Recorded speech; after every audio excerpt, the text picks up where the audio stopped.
लिव्हरची ही साचलेली चरबी आपण नैसर्गिकरित्या विरघळवण्यासाठी आणि लिव्हरला पुन्हा नवीन आयुष्य देण्यासाठी आजचा हा ज्यूस तयार करणार आहोत। या ज्यूससाठी आपल्याला लागणार आहे 1 वाटी दुधी भोपळा किंवा कोहळ्याचे तुकडे, अर्धा इंच आले, थोडे पुदिना आणि चिमूटभर हळद। दुधी भोपळ्याचा ज्यूस बनवण्यापूर्वी त्याचा छोटा तुकडा चावून पहा, तो कडू नसावा।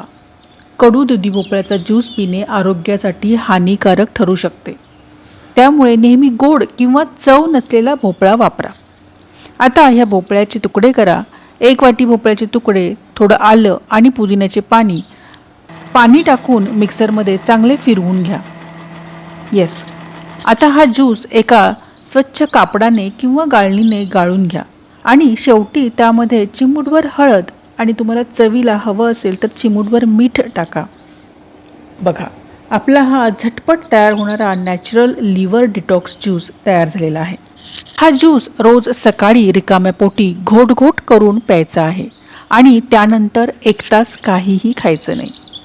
आयुर्वेदानुसार कोणत्याही औषधी काढ्याचा किंवा कच्च्या ज्यूसचा अतिवापर शरीरासाठी चांगला नसतो, त्यामुळे हा ज्यूस घेण्याचे काही नियम आणि ठराविक कालावधी आहे। जर तुम्ही पहिल्यांदाच शरीराला डिटॉक्स करत असाल तर सलग 3 ते 7 दिवस रोज सकाळी हा ज्यूस रिकाम्या पोटी घेणे पुरेसे आहे।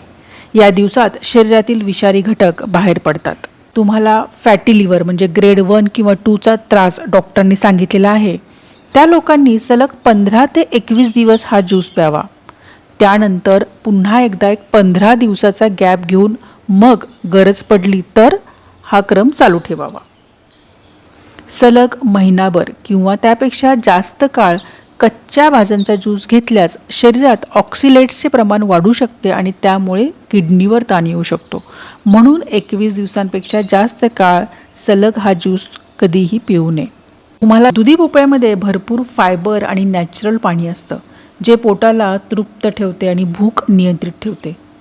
तुम्ही जर हा ज्यूस चालू केला तर 3 ते 5 दिवसामध्येच तुम्हाला शरीरामध्ये हलकेपणा, पचन सुधारणे आणि फ्रेश वाटणे हा फरक दिसू लागेल।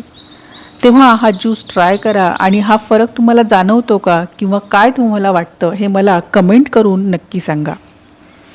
आणि आजच हा घरगुती आणि सोपा उपाय सुरू करून आपल्या लिव्हरला नवीन आयुष्य द्या। अशाच आरोग्यपूर्ण माहितींसाठी रानवराला सबस्क्राईब करायला विसरू नका।